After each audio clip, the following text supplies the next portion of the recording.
अभी भली बात ही पता है कि आपका स्टाइपेंड करोड़ों में जो होता है, करोड़ों पैसे में भी नहीं बोल सकते, रुपए तो दूर की बात है, करोड़ों पैसे भी नहीं बोल सकते, लाखों पैसों में जो होता है कि भैया 1800 रुपया, 2500 रुपया, 3000 रुपया।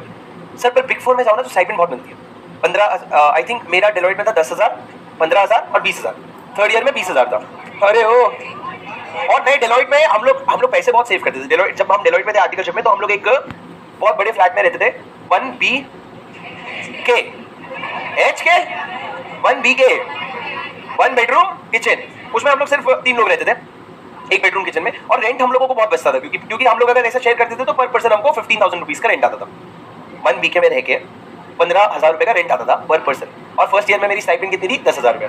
तो मेरा अच्छे से खर्चा निकल जाता था पापा के पैसों से, ठीक है। तो अभी तुम समझो मेरा मतलब वो I shifted to RVG in my second year of articleship. First year of articleship में मैं फ्लैट में रहता था। मस्त फ्लैट था सर, इतना महंगा फ्लैट था कि हमने उस पर बेड भी नहीं खरीदे थे। हमने सब गद्दे खरीदे थे 800 रुपए के।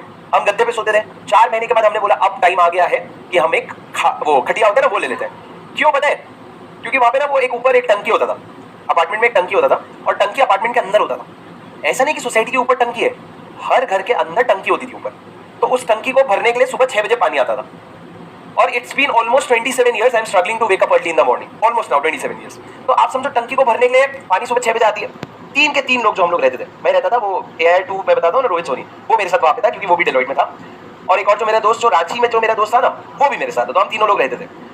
तो सुबह 6 बजे उठना तीनों की लड़ाई थी। अब कई बार ऐसा होता था कि हम 6 बजे उठ तो गए, अलार्म लगा के चालू कर दिया, और टंकी भरने में 10 मिनट लगते हैं। तो हमने बोला एक 10 मिनट का नैप। और फिर नींद जब तक खुलती थी जब टंकी का पानी भर के, टंकी का पानी दीवार से बह के हमारे बिस्तर पे आके जब हमारे पैर में थोड़ा थोड़ा पानी लगता था, तब हम लोग उठते थे और बोलते थे आज किसकी गलती? रोहित, आज तेरी बारी थी। फिर हम लोग दो महीने बाद हम लोग का ऐसा हो गया, अरे शिट यार, आज भी पानी भर गया। फिर हम पता, अरे पानी भर गया, बंद कर दे। कहाँ? ऊपर नहीं, नीचे भर गया, अब बंद कर दे। तो हमारी वो अंडरस्टैंडिंग आ गई थी। एक बार हाइट ये हो गई थी कि पानी चलाए, नहीं आया पानी, स्विच बंद करना भूल गए, दिवाली के घर आ गए।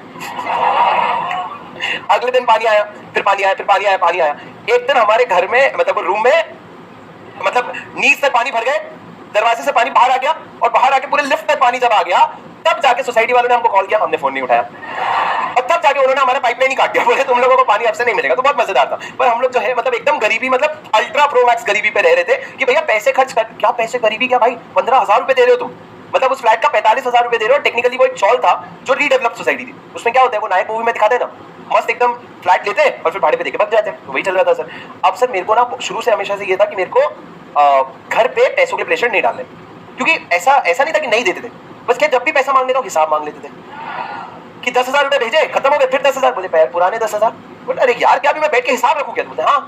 तो मेरे को बहुत ज्यादा मेरे ईगो को हर्ट करता था कि मैं अब बैठ के हिसाब दूं कि भैया मान लो तुमने 2,500 का किसी के लिए गिफ्ट खरीद दिया, उसका हिसाब कैसे दोगे? और अगर मान लो सामने वाला अमीर और तुम ना हो, तो तुमको करना पड़ता है कि 3 दिन खाना नहीं खाए, 4 दिन खाना नहीं खाए, उसका क्या खरीदा? एक गिफ्ट खरीदा और दे दिया हमने। पर मेरे को ऐसा था, I have to earn money because I wanted to make a lot of expenses. और मेरे को ऐसा था, मेरे को I had a very keen side for business since very beginning, because when you are brought up in a Marwari family, जब तुम घर पे देखते हो कि हर चीज का हिसाब किताब बहुत अलग तरीके से होता है। मतलब मेरे पापा, हम लोगों का रात को 10 बजे से लेकर के 11:30 बजे तक डिस्कशन होता है बिजनेस के बारे में कि कौन सा बिजनेस चल रहा है, क्या नहीं चल रहा है। मिल करके मेरे पापा, भैया, छोटा भाई, मैं, हम लोग जब तक मैं रहता हूँ घर में, तो ये डिस्कशन होता रहता है। तो you are brought up that way, so you always think कि भैया you have to make money, you have to make money. तो उस केस में मैंने इतने सारे बिजनेस ट्राई किए, इतने सारे बिजनेस। 3 बिजनेस बताता हूँ तुमको। सबसे पहला बिजनेस, उस समय उबर का बहुत हाइप आया था, उबर ओला। लोग क्या कर रहे थे, गाड़ी खरीद रहे थे और गाड़ी खरीद करके भाड़े पे लगा रहे थे, और भाड़े पे लगा रहे थे या ड्राइवर बैठा के गाड़ी चला रहे थे, और महीने का उबर से 1-1 लाख रुपए कमा रहे थे लोग। 1-1 लाख रुपए। मैंने बोला डन, डील डन। अब भाई तेरा उबर चलाएगा नहीं, कुछ सेल में पता चला भाई आर्टिकलशिप छोड़ के मैं जा रहा हूँ, हाँ OTP दीजिए भैया। नहीं, सुनो, तो मेरा क्या प्लान था, मैंने OLX वगैरह देखा या कुछ तो भी मैंने ऐप्स वगैरह सर्च किए, और मेरा आइडिया ये था कि बहुत सारे लोगों के पास गाड़ी है, उनसे गाड़ी में ले लेता हूँ मंथली रेंटल पे, और वो गाड़ी में ले लूंगा और मैं उसको ड्राइवर लगा करके चलाऊंगा। जो भी पैसे आएंगे उससे मंथली रेंटल दे दूंगा और ड्राइवर के पैसे दे दूंगा, जो बचेंगे मेरे। मैं मन में 1 लाख रुपए तक तो गिन चुका था कि रोज 1 लाख रुपए, हर महीने का 1 लाख रुपए आएगा। और फिर मैं अपने सीनियर से बात नहीं करूंगा क्योंकि वो अभी साल का 8 लाख रुपए कमा रहे, और मैं कितना कमाने लग जाऊंगा? 12 लाख। तो मैं आइडिया सोचते सोचते उसकी तरफ आई बिकेम वेरी रूड। यार तू मेरे से बात मत कर, तू पहले पैसे कमा ले।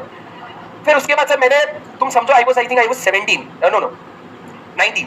तो आई वाज 18 और 19 एंड मैं गया वहाँ पे मुंबई में, मैं ढूंढ करके बहुत दूर गया एक जने के पास, और उसको मैंने जाके बोला गाड़ी लेनी है। तो उसने मेरे को देख के बोला पहले पैसा 10 महीने का पैसा तुम पहले से दे दो। क्यों? बोले हमको पूरा भरोसा है आप आगे के पैसे नहीं दे पाओगे, हम ये रेंटल के चक्कर में हम अपना गाड़ी नहीं खोना चाहते। तो मैंने उसको बहुत कन्विंस किया, मैंने उसको ऐसा पूरा अपना मैंने बताया कि देखो मैं यहाँ काम करता हूँ, यहाँ रहता हूँ, ऐसा ऐसा। मैंने बोला मेरे को अभी करीबन 40,000 रुपये का स्टाइपेंड आता है, 40,000 अभी आ रहा है, अगले साल प्रमोशन हो जाएगा, 60,000 आएगा, मैं आराम से दे दूंगा, टेंशन मत लो। तो वो बिक गया, उसने गाड़ी देने को रेडी हो गया। मैं गाड़ी वाड़ी मंगवा करके गाड़ी मेरे फ्लैट पे आ गई। अब मैंने ड्राइवर ढूंढा, बहुत मुश्किल से ड्राइवर मिला, बहुत सारे इंटरव्यूज वगैरह लिए, थोड़े पैसे वैसे खर्च किए। मैं 5,000 रुपए दे रहा हूँ, तो मेरे को लग रहा है it is all investment, it is not expense. तो मैंने ड्राइवर भी ढूंढ लिया। अब से ड्राइवर ढूंढ लिया, यहाँ तक सही था। अब मेरे प्लानिंग के हिसाब से अगले दिन से ऊबर शुरू होगा और अपनी पैसे की इनकम तो एकदम। अब सर हुआ क्या, अगले दिन वो गया, 2-3 ऊबर में 2-3 राइड किए, तीसरे राइड पे उसको पुलिस पकड़ लिया। मैं बैठ के ऑफिस में बैठा हूँ कि शाम को आएगा, मैं नोट गिनूंगा। वो मेरे को कॉल करता है, भैया पुलिस ने पकड़ लिया। मैंने बोला ये तो प्लान में कभी था ही नहीं। तो कहते भैया आ जाओ। मैंने पागल है मैं हूँ, मेरे पास ढंग से ड्राइविंग लाइसेंस नहीं बना है, तू मेरे को बुला के क्या करेगा। बोले भैया गाड़ी नहीं छोड़ रहे। मैंने बोला तू जान, देखो मैं मालिक का नंबर देता हूँ, तुम जानो, तुम दोनों आज के बाद मेरे को कॉल मत करना। अरे पुलिस से जाके तुम मुंबई जैसे नए शहर में हो, तुमको मुंबई का एम नहीं पता, तुमको वो कम से कम 20 किलोमीटर दूर बता रहा है ऑफिस के टाइम पे पुलिस के नाम से, और यहाँ पे तुम्हारी क्या फटती है फुल टेक। पापा को पता चल गया तो तुमको जिंदगी में कोई डर नहीं, बस एक ही डर है, पापा को पता चल गया तो। मैं सोच रहा हूँ उनका कोई दूर दूर तक लेना देना नहीं है, पर अगर घर पे कॉल चला गया तो भैया मैंने बोला रहने दे, अपनी बात खत्म हो गई, तू गाड़ी वहीं के वहीं देके निकल। देखो मेरे पास आने की भी जरूरत नहीं है, मैं फोन बंद कर दिया। तो सर बिजनेस फ्लॉप, आइडिया खत्म। तो बड़ा मजा आया, बड़ा मजा आया, ठीक है, बट मजा बाद में आया, उस दिन नहीं आया था, ठीक है, उस दिन नींद भी नहीं आई थी कि पुलिस आ जाए मेरे घर। तो दूसरा, क्योंकि सर इतनी समझ नहीं होती है, दूसरा मैंने बोला कि कुछ तो मैंने टिकट का बिजनेस किया था, बुक माई शो के टिकट्स का नहीं, ट्रेन के टिकट्स का। सर आपको पता है Mumbai is filled with lots of station. तो मेरे को एक बार एक बिजनेस आइडिया आया। मैं गुरु मूवी तो तुमने अभी देखा है, मैं तो पहले से मेरे मन में गुरु, तो मेरे को ऐसा लग रहा है बिजनेस कौन करेगा, मैं, नेक्स्ट बिजनेस टाइकून कौन, मैं। तो मैं जा रहा था, मैंने देखा एक वो ईवीएम मशीन होता है, शायद ईवीएम कहते हैं उसमें तुम कार्ड लगाओ तो तुम टिकट निकाल सकते हो, कार्ड लगा के टिकट निकाल सकते हो, कार्ड से टिकट खरीदो बेसिकली, जनरल टिकट जो होते हैं। तो सर मैंने देखा वहां पे ना 5% का डिस्काउंट होता है, मतलब तुम अगर एक कार्ड में 100 रुपए का रिचार्ज करो तो 105 रुपए का टिकट खरीद सकते हो। मैंने बोला डन, अगर मैं एक आदमी को हायर कर लूँ और उसको मैं ये काम पे लगा दूँ, रोज आएगा, रोज सुबह से लेकर के शाम तक उसके कार्ड में पैसे फिल कर दूंगा मैं, और पैसे फिल कर दूंगा, बार बार टिकट निकालता जाएगा, और दिन के अगर वो 10,000 रुपए का आराम से टर्नओवर कर लेगा, आराम से टर्नओवर कर लेगा 10,000 रुपए का, दिन का कितने का प्रॉफिट, 500 रुपए का, मतलब एक महीने का कितने का प्रॉफिट, 15,000 रुपए का, उसको मैं कितना दूंगा, 10,000 रुपया, 5,000 रुपए मेरे जेब में बचे। ये तो एक स्टेशन की बात है, बाद में हम एक्सपेंशन का भी सोचेंगे। we will try to get some investors in our startup and then we will think about expansion कि अंधेरी, बोरीवली, डोंबिवली, कांदीवली, चांदीवली सब अपना। ये मैं तुमको बता रहा हूँ, ये प्लान मेरे को आया था रात को 12:30 बजे। मैं तुमको सच्ची बता रहा हूँ, मैं था घर पे अपने, मैं अपने घर पे था और मैं मुंबई से घर पे आ रखा था। मेरे को ना ऐसा तड़प हो गई कि कल मेरे को मुंबई जाना है, I have to implement my business idea.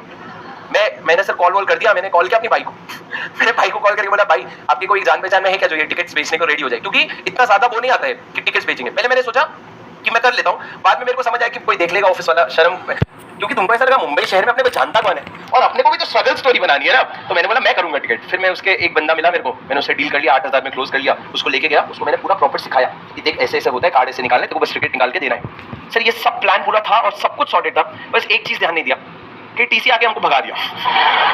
जब हम लोग गए, 5 टिकट निकाले, मैं दूर से खड़े होकर देख रहा हूँ कि ये सही से कर रहे हैं कि नहीं, टीसी आया और हमको भगा दिया, और बाद में मेरे को समझ आया ये हम लोग नहीं कर सकते, ये हमारे लिए लीगली करना अलाउड नहीं है।